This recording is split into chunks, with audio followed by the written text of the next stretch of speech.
want to thank you for the privilege that I have this morning of speaking to you here at New Hope Lutheran Church. You have a wonderful heritage in the Lutheran Church. I'm very proud of your denomination. It's one of the finest in America.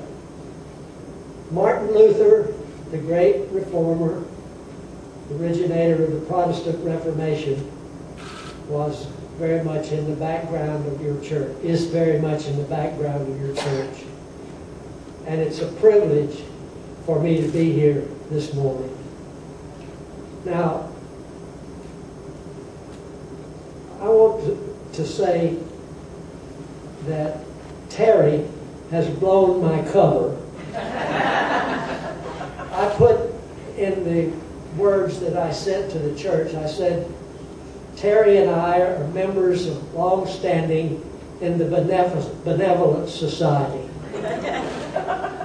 Well, the Benevolent Society is just a big word for a poker game. And Terry blew our cover. I wanted you to feel that the Benevolent Society was one of those things that does great things in the world and so forth. He totally blew the cover. I've known, as he's mentioned, I've known Terry a long time, and Lori, his wife. They're one of the finest Christian couples you'll find anywhere. I don't have to tell you that. And I especially this morning, want to thank your pastor, Craig. I'm sort of on the ailing list today. Illness above seems to have no respecter of persons. And he has been very kind to me, providing it the easiest way possible to go ahead and continue what I have been announced to do, and that is to preach to you. So thank you very much, and I appreciate it.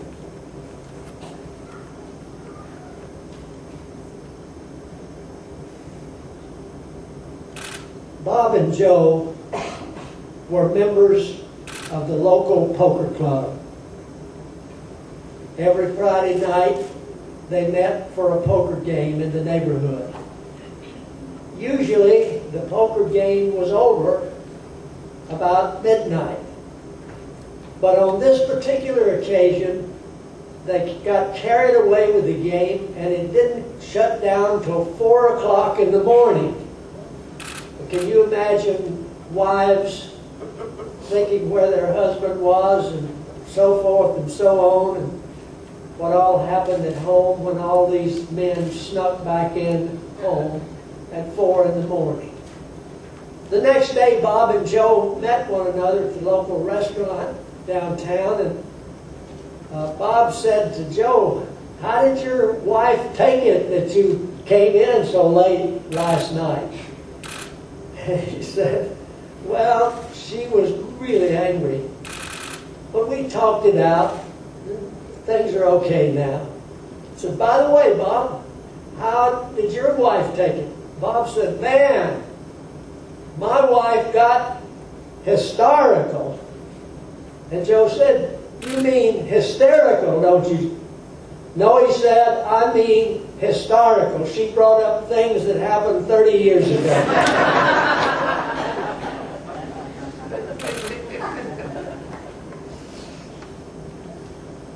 Well, I want to get historical this morning. On July the 4th, 1776, a group of men gathered on the North American continent and made a declaration of independence from Britain, from England. Among other things they said was the preface, which goes like this: "We hold these truths to be self-evident, that all men are created equal, that they are endowed by their Creator with certain inalienable rights, namely life, liberty, and the pursuit of happiness. We hold these truths to be self-evident, that all men are created equal." Now you notice it didn't say women. It said men. We'll talk about this a little bit more in a moment. But you have asked me primarily today to talk about civil rights in the area of black and white relationships in America, particularly in the South where they came from slaves and so forth. So I will be looking at that. But what a bold vision those men had. They were living in a time where, except for the French Revolution, all of Europe was governed by monarchies, kings who claimed to rule by divine right. And here they were, breaking away from their home country and declaring a bold new vision. We hold these truths to be self-evident, that all men, whether they're a king or a peasant, all men are created equal. What a great vision. What a marvelous breakthrough in that time to say that all of us in the sight of God are created equal. It was a great dream, and it didn't just fly out of the sky. It came from a background. These men were mostly Christians, some deists, but mostly religious. And it came out of the background where they had read that psalm where the psalmist says, "What is man that thou art mindful of him? You've made him just a little less than the angels." It came out of the words of Jesus when he made his inaugural speech in Nazareth after he had been baptized in the Jordan by John the Baptist. And in those great words that you heard this morning, you heard the words of Jesus when he again made a proclamation in his early time. "The Spirit of the Lord is upon me because he has anointed me to preach the gospel, to bring good news to the poor, to bring release to the captives, recovering of sight to the blind, and the oppressed would go free." It came when he heard, that vision came when those men remembered what Jesus said. When he said, "By this shall all men know that you are my disciples, that you love one another." How do you relate in the kingdom? Jesus said. You relate by love. Every individual, young or old, rich or poor, are in this vision of Jesus. Then too, they heard the words of Paul. We're building on what Jesus had said. Paul said, "For there's neither Jew nor Greek, bond nor free, male nor female, for we're all one in Christ Jesus." Those men meeting to proclaim in their declaration the rights, those men came with a vision that was built out of the past. When I was younger, and some of you will remember that, there was a program, a TV program that made headlines in America. It was called Star Trek. And Star Trek was fascinating to me. It would be where they would meet each week with a session where they had adventures. And their slogan was, "To boldly go where no man has been before." That's what those people at the Declaration of Independence were doing, to boldly go where no man had been before. What a vision. What a great vision they had. But visions sometimes said by their makers are said without the makers themselves fully understanding and realizing the final and total implications of that statement. For you see, for one thing, there were no women there. It was all men. It was not until 1920 that women were given the vote. But I digress. We're talking this morning about civil rights between the races of white and black. I can't believe how they came to that vision, but I also know, we know, that how short they came in their actions. Their vision was a bold one, but they had blinders. Like many of us, as we go through life, we have great motives, great visions, but there are blind spots. And one of their blind spots was where the black man and woman came in. For you see, those same men that said we hold those truths to be self-evident, that all are created equal, a number of those men owned slaves. George Washington owned slaves. Thomas Jefferson owned slaves.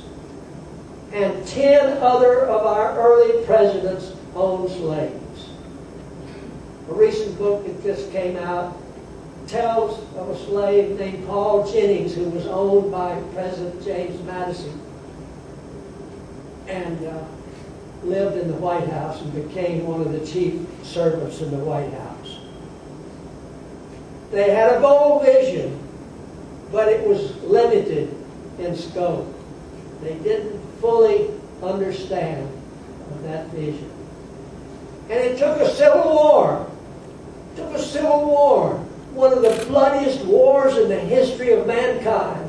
500,000 people lost their lives in a country at that time only had a population of 34 million people. What a tragedy. But it was continuing at that point to build on the vision, because they finally, in the ultimate analysis, at the end of the Civil War, President Lincoln, as it was ending, President Lincoln got the Congress to pass the 13th Amendment, saying that slavery would be abolished in America. But the vision had loopholes. And one of the detours of that vision came in the South. For while the South was defeated on the field of battle, they did not go quietly into the dark night. They said, well, okay, you've taken away slavery. We can't have slaves anymore. But we're not going to let the blacks have the vote. We're not going to let them be able to help elect our government. We're going to start a segregation program. A segregation totally motivated and propelled by the white population. And segregation took over in the South.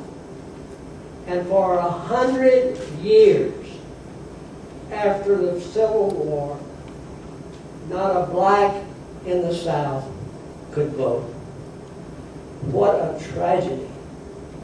What a travesty on a bold vision where we held all men to be equal. You can see something of the consequences in Mississippi, for example. Where you see, in 1920, the women got the vote in America, but from 1865 to 1920, no blacks could vote, and no white women could vote. After 1920, the women could. But for nearly 100 years, the only voters in Mississippi were adult white males. The blacks couldn't vote. The white women couldn't vote until 1920. what a detour of such a great vision. We hold these truths to be self-evident.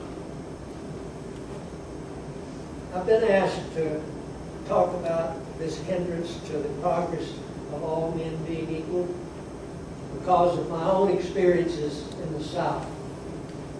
And most of the rest of my talk this morning will be about that. My wife Nellie and I both grew up in the briar patches of Mississippi. We were born and bred Mississippians. And we loved Mississippi. And to our shame, as children, we didn't realize the tragic impact of what had fallen over the South. A mantle of total segregation. Now, when I talk about total segregation, that's exactly what I mean. Blacks couldn't eat in the restaurants. They couldn't sleep in the motels and the hotels. They rode on the back of the bus. You would go to a department store or some of the other stores in town, and there'd be several restrooms. One would say white, and the other would say not black, but the word they used was colored. There'd be a white and a colored. And in the midst of blacks being deprived, they still sometimes had a sense of humor. Maya Angelou, a black woman and a great poet and a great writer, tells of an experience she had as a child.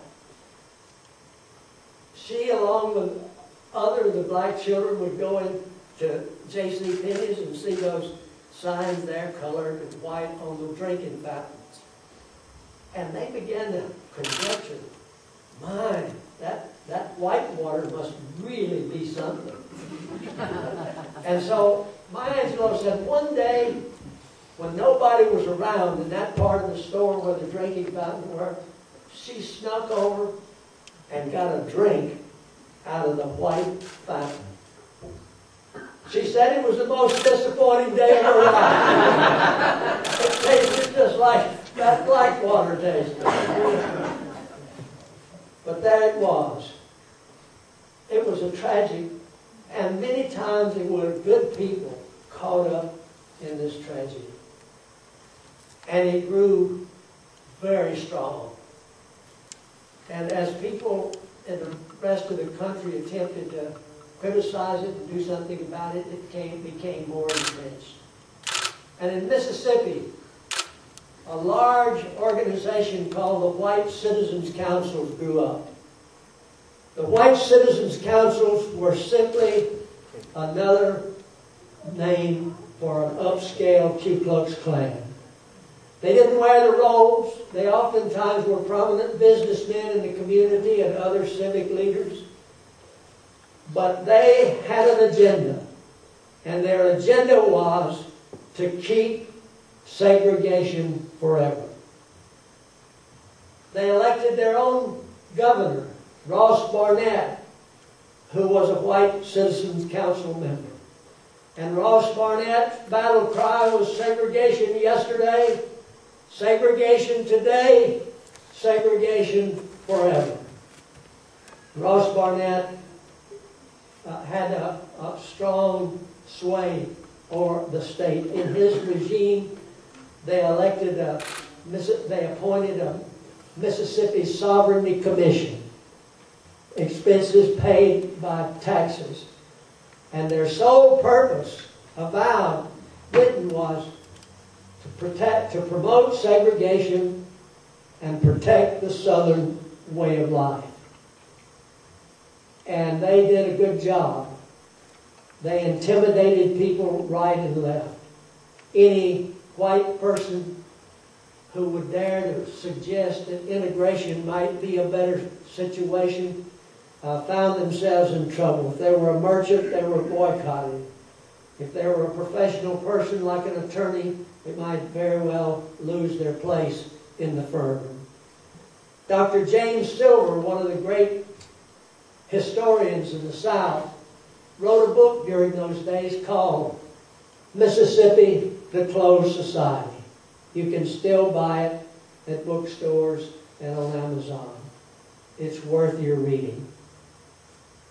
But there it was. A bold vision those men had when we started. We hold these truths to be self-evident that all men are created equal. Now, into this milieu came a young man born there named Inman Moore, along with his wife, Nellie Ray. I had gone off after high school, still felt that segregation was just the way it was, never questioned it. Went into the service, served in the South Pacific in the Navy, came into my Quonset hut at Gihon, Samar one day, and lying on the top bunk of the two-bunker where I had my bunk was a big, black, 200-pound man. Up until that time, the services, it was little known, but the services had segregated sleeping quarters and eating quarters. And I looked at that guy, and he looked at me, and we didn't exactly know what to say to one another. But you know, we became good friends, and I discovered that, well, maybe segregation wasn't all it's cut out to be. Came back to Mississippi, finished college, went to graduate school, went to a great convocation in Grand Rapids, Michigan, where I heard a black preacher who was a very educated man make one of the most powerful sermons in my life. I had drifted in my faith during those Navy years, feeling, when I saw war up close and personal in the South Pacific, that if there was a God, why would He allow something like the World War II to happen? Why? For make no mistake about it, some of you know it better than I do, but war is hell. And the closer you get to it, the more hellish it is. And I said, God, there's no God if things like this go on. But when I heard that black preacher in Grand Rapids, Michigan, I felt like Wesley of old when he said, I felt my heart strangely warm. I felt I did trust in Christ and Christ alone for my salvation. And not only that, but I had the happy experience of meeting another Mississippian, Nellie Ray. Nellie Ray and I met on that trip. A few months later we married, and 65 years later we're still together. We started a journey. I came back to Mississippi after graduate school to serve a pastorate at Montrose, Mississippi. And it was in the very heated times of the segregation and civil rights movement. And I must say to you in shame that for a while, for several years, I couldn't find my voice. I began more and more to see the ravages and tragedies of segregation, but I just couldn't quite cross over. I could preach some of the greatest brotherhood sermons you ever heard about how we treat our brothers in Africa. But I couldn't find a way to get the word integration out of my lips for those of us here at home. It took me a time, but I finally found my voice. And the challenging and deciding moment in my life was in 1962. There was an incident on the beach. The beach in Biloxi, where I was then the pastor of Leggett Memorial Church, a beautiful church right on the beach. And that beach stretched all the way from Biloxi 21 miles to Bay St. Louis in the west. And there was not an inch, not 1 inch of that sand beach that was available to a black. And some blacks tried to test the water and came there one day right in front of our church and staged a demonstration on the beach. It had been reported they were going to be there, and a group of young white men with brass knuckles and chains beat them badly. The police were there, but they did nothing. They stood and were observers, but did absolutely nothing. I couldn't take it any longer. I either had to say something about that, or I would lose my faith. I would have to leave the ministry. The next Sunday, I preached a sermon in my church called Biloxi, the Beach and Civil Rights. And after that speech, one of my close friends, a prominent attorney in Biloxi, chairman of the board, we had coffee together once a week. He never spoke to me again. That's how deep the inroads of segregation have become.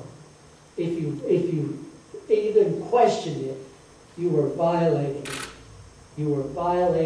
the Southern way of life, the very integrity of the South.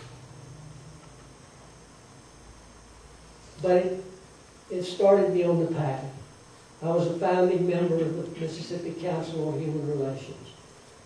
We could only meet in one place in Mississippi because we were integrated. A little courageous college just out of Jackson, Mississippi called Tougaloo allowed us to hold our meetings there. And the Mississippi Sovereignty Commission that had been formed by the governor promoting a way of life had a subversive list. And we were met at the gates of Tougaloo when we had our meetings by a horde of highway patrolmen. The head of the highway patrol appointed by the governor was also a member of the White Citizens Council. They took down our names and addresses, and we were put on the subversive list in Mississippi. Over the years, as a pastor, I have been on a lot of lists. I've been in various and sundry organizations. I've been in this list, this board, that board. I'm proud of the service I was able to do there. But I tell you, one of the lists that I'm most proud of is that if you go to the archives in the Mississippi Capitol, you will find still those subversive lists of the Mississippi Sovereignty Commission. And on that list is the name Inman Moore. I'm proud of that. Progress has to be made. About that time, 28 young ministers in Mississippi decided to get together and do something about the situation. We gathered and we wrote a paper called Born of Conviction. You can find it on the internet if you care to look at it. And if you go, you'll say, well, that's pretty innocuous, Inman. Why would that cause trouble? It caused trouble because of the time in which it was written. It said that there should be no discrimination among all races of people.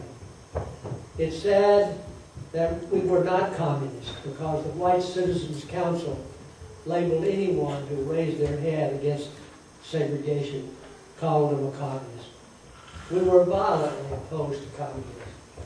And it said that public tax money should not be used to fund private academies to avoid school integration.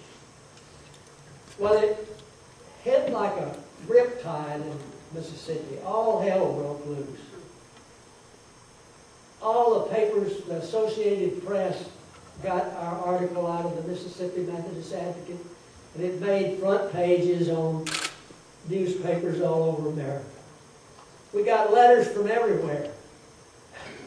The letters outside the state were pretty complimentary. The letters from inside the state were less than complimentary.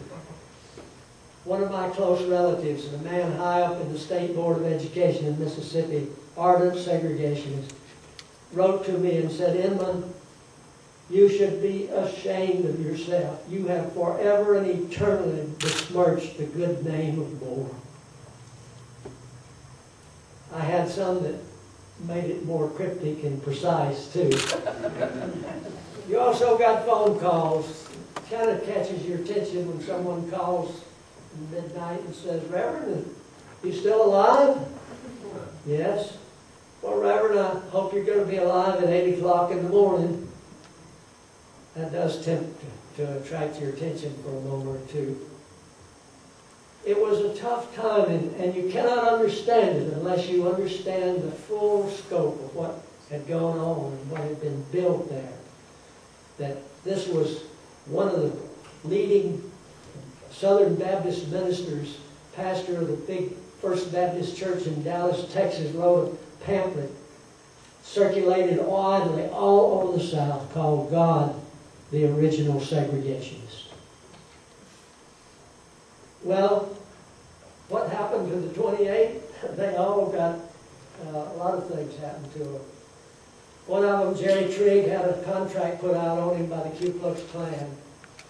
And his congregation, even though they didn't like that he signed that statement, and many of his congregation were segregationists, they didn't want their pastor killed. And so they formed a posse. I'm not sure Martin Luther King would quite agree with what they did, but they formed a posse with armed men riding in front of him and armed men riding in the back. One of the prominent members of our church, Mississippi Council on Human Relations, was Med Gravers. Med Gravers was assassinated in that turbulent time. All of the preachers that signed it had problems.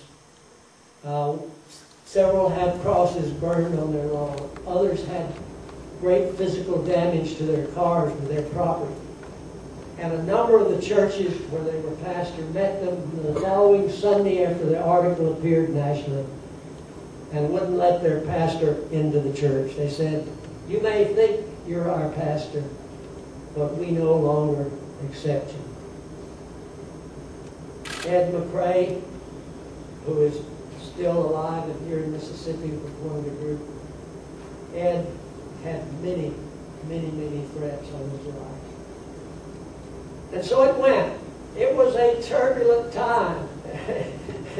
It was a time of change. Because sometimes change is turbulent. But it did help to change. What happened to the 28? Well, our document was a very moving document. It moved most of us right out of the state. 13 of the 28 knocked on the doors of the California Methodist Conference that year, the most that had ever happened in an annual conference out here. They dubbed us, Bishop Gerald Kennedy, the Methodist preachers of that time, dubbed us the Mississippi Mafia. But there were some pretty bright guys in that group. Jerry Trigg went on to be pastor of one of the largest Methodist churches in the country and the largest in the West at Colorado Springs. Jim Waits went on to be the dean of the School of Theology at Emory University, my old alma mater. Maxie Dunham went on to be president of Asbury Theological Seminary. Buford Dickinson became the president of our theology seminary in Ohio. There are 12 of us still living, and when we first did it, many people asked us to recant. I had a close friend who came to me and said, "Inman, you're a bright guy." He might have been mistaken, but he said that. I said, "You're a bright guy. You're in a good church. You've got a good pastor. You're young. You've got a great future ahead of you. Why are you jeopardizing all of this? You know this is going to change eventually." And I said to my dear friend, "Yes, but when? 5 years? 10 years? 50 years? 100 years? And there are going to be millions of young black children growing up feeling they are inferior. Change needs to be happening now. And it only will happen if we make it happen." My time is up and I won't go on But I would like to say to you that not a single one of that 28 recanted their position. Had heavy opposition, but no one recanted. May I just remind you in passing that progress is only made when people have a vision. The naysayers, the ones who are always saying, let's get back to an idyllic place in the past, which actually never existed. You want to get back to the time when women couldn't vote? You want to get back to the time when a lot of people in America couldn't say what their identity was? You want to get back to the time when wealthy people in America fully controlled the purse strings of our country? When do you want to get back to? The time that you have is now, and progress for the future begins now. Just recently, on January the 22nd, Adam Hamilton was the preacher at the inaugural, presidential inaugural prayer service held at the National Cathedral in Washington, D.C. He closed that sermon with this story, which bears repeating. It's a true story coming from Robert Louis Stevenson in the 19th century. Stevenson said when he was a little boy, he was up in his room upstairs, and he was looking out into the darkness of the night, and he could see dimly a man going to light the street lamp where they were gas-fired. He'd climb his ladder up to the light, light it, climb down, go to the next one, the next one, and the next one, next one. While he was doing that, Stevenson's father came into the room and said, "Son, what are you doing?" He said, "Father, I'm looking at a man who's punching holes in the darkness. There's still a lot of darkness in our world. It calls on you and me to do something about it." We hold these truths to be self-evident, that all men are created equal and endowed by their Creator with certain inalienable rights, namely life, liberty, and pursuit of happiness. And Jesus said, the way we accomplish that is to learn how to live with one another. By this shall all men know that you're my disciples, that you love one another. All races, all nations, all colors, all genders.